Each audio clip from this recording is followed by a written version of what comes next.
আপনাদের কাছে একটা কথা বলেই আমার বক্তব্য আমি শেষ করব। এখানে আপনারা শুনেছেন যে আমরা সবাই বলি দুনিয়ার মজদুর এক হও, কিন্তু এখন একটা স্লোগান শুরু হয়েছে দুনিয়ার হিন্দু এক হও। দুনিয়ার হিন্দু এক হও স্লোগান দিলে আবার আসবে দুনিয়ার মুসলমান এক হও, দুনিয়ার খ্রিস্টান এক হও। তাহলে যাবো কোথায় আমরা? দুনিয়ার পাঞ্জাবি এক হও।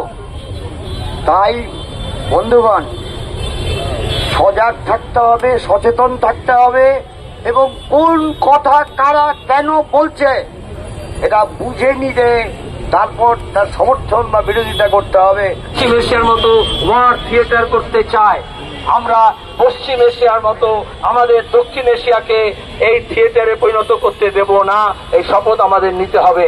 আর সেই জন্য দাঁড়িয়ে তার জন্য সাধারণ মানুষকে, খেটে খাওয়া মানুষকে দলমত নির্বিশেষে সবাইকে একটা করতে হবে। আমি গর্বিত আজকে 10টি বামপন্থী দল একযোগে আমরা এখানে মিছিল করেছি। কালকে কিছু মানুষ মিছিল করতে গিয়েছিলেন, তার উপর আক্রমণ করেছে ঘৃণ্য। কলকাতার বুকে, কখনো ভাবা যায় পশ্চিমবঙ্গের বুকে, এই এখান থেকে কয়েক মিটার দূরে দলের অধিকার থাকবে না? অথচ এই যুদ্ধের, এই দাঙ্গার সুযোগ নিয়ে আমাদের রাজ্যের পরিযায়ী শ্রমিকরা অন্য রাজ্যে, বিজেপি শাসিত রাজ্যে প্রতিদিন আক্রান্ত হচ্ছে। উড়িষ্যায় হচ্ছে, অন্যত্র হচ্ছে, মুম্বাইতে হচ্ছে। তার বিরুদ্ধে আমরা কথা বলবো না।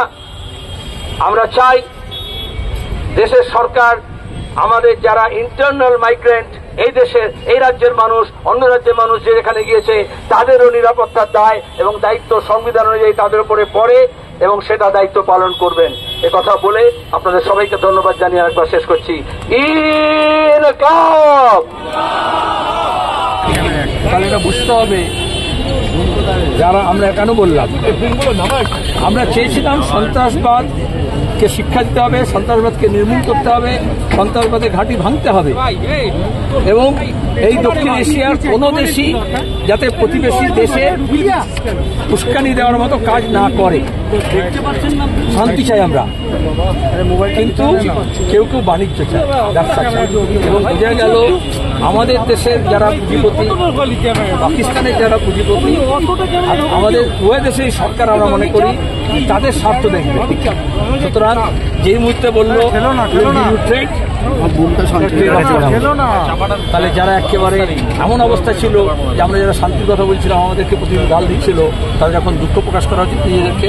এবং তাদের মধ্যে আমি জানি না পীযূষ গোয়েল যখন নিয়ে যাবে কোন কোন সাংবাদিক সম্পাদককেও সঙ্গে নিয়ে যাচ্ছে, তারা যদি ভগ্নাংশ পায় ব্যবসা। ঐক্যবিরোধী শক্তি বলছেন অপারেশন সিঁদুরই এখন নিউ নরমাল। কে বলেছেন? প্রধানমন্ত্রী নরেন্দ্র মোদী। তিনি বলছেন যে যদি পাকিস্তানের সঙ্গে কথা হয় তাহলে পাক অধিকৃত কাশ্মীর নিয়ে কথা হবে, সন্ত্রাস দমন নিয়ে কথা হবে। অপারেশন আমরা সবসময় বলি আমাদের দুই দেশে অনেকগুলো দ্বিপাক্ষিক ইস্যু আছে। পাকিস্তান সবসময় বলে যে আমরা কাশ্মীর নিয়েই কথা বলি, আর আমরা বলি আমাদের দুই দেশের মানুষের মধ্যে ব্যবসা বাণিজ্য, যোগাযোগ, ট্রেন, গাড়ি, সফর, ভিসা, তারপরে হচ্ছে আমাদের কৃষি, আমাদের শিল্প, আমাদের ব্যবসা বাণিজ্য, সব নিয়ে কথা হতে পারে। কিন্তু এখন দাঁড়িয়ে যে কথা হচ্ছে বাস্তবতা কি? প্রধানমন্ত্রী বলেছেন বক্তৃতায়, কিন্তু আসলে দুই দেশ ডিপি, যেটা director general of DGMO military operation, আজকে খবরটা অনেক কি আছে, আজকে কি নিয়ে কথা হয়েছে? কাশ্মীর নিয়ে কথা হয়েছে, কাশ্মীর নিয়ে কথা হয়েছে। দুই দেশের ডিজিএমও কথা বলেছে উভয় সীমানায় যত মোতায়েন করা হয়েছিল সিঁদুর মে হাত ধরে বিহার ইলেকশনের জন্য এখন বাংলায় কেন বলছে বিহার নির্বাচনের প্রচার। এইটা কারা? এটা শুরুটা একটু পেছনে নাও। যারা মিছিল করেছিলেন তাদের উপর আক্রমণ হচ্ছে সোশ্যাল মিডিয়াতে। আমাদের রাজ্যের সরকার কি অবস্থা নিয়ে এসছে পশ্চিমবঙ্গ, যারা মনে করে যে বিজেপি মুক্ত বাংলা করার জন্য মমতা ব্যানার্জি তার পুলিশ, তাহলে এখানে শান্তির কথা বলবে গোটা দেশে বা এ রাজ্যে, সেখানে অশান্তি হবে। তাকে চিন্তিত বলো তো, আর মিছিল করতে তো হবে না। এই জন্য আজকে আমি যে মিছিল করলাম, কোথায় কার সাহস ছিল, কোথায় মুরো মানুষ নিয়ে কথা বলবে না? আর এইভাবেই টেলিভিশন চ্যানেলগুলো যারা যুদ্ধজীবী তুলছিল, যারা মিথ্যে কথা বলছিল, তাদেরকে আটকে রাখা হচ্ছিল। আর অথচ দেখা গেল যে সোশ্যাল মিডিয়া সাইট পোর্টাল ওয়্যারের মতো যারা প্রশ্ন তুলছিল তাই বন্ধ করা হলো। আমাদের মোদী সরকার হোক বা দিদির সরকার হোক, তারা প্রশ্নকে ভয় পায়, অন্য কথা বলা হবে না।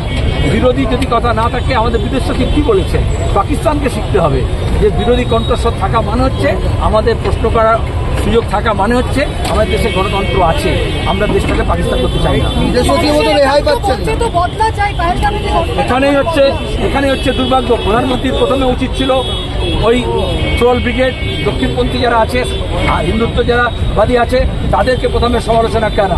কারণ নেভাল অফিসারের বিধবাকে এখানে অপমান করলে, আর বিদেশ সচিবের অ্যাকাউন্ট বন্ধ করে দিতে হলো টুইটারে, তার মেয়েকে নিয়ে নোংরা কথা বলছেন। এরা সুযোগ পেলেই আরএসএস, দক্ষিণপন্থীরা এবং মুসলমান সাম্প্রদায়িক হবে, সাম্প্রদায়িক শক্তি দেখবে প্রথম সুযোগ পেলেই মহিলাদের উপর আক্রমণ করে। এবং প্রধানমন্ত্রী ছিল ক্ষমা চাওয়া। এবং আমাদের আইএস অ্যাসোসিয়েশনের উচিত এটা নিয়ে দক্ষিণপন্থীদের বিরুদ্ধে মুখ খোলা, নাহলে কালকে যে কাউকে আক্রমণ করে। তারা এক স্যান্ডেলে পোস্ট করেছেন।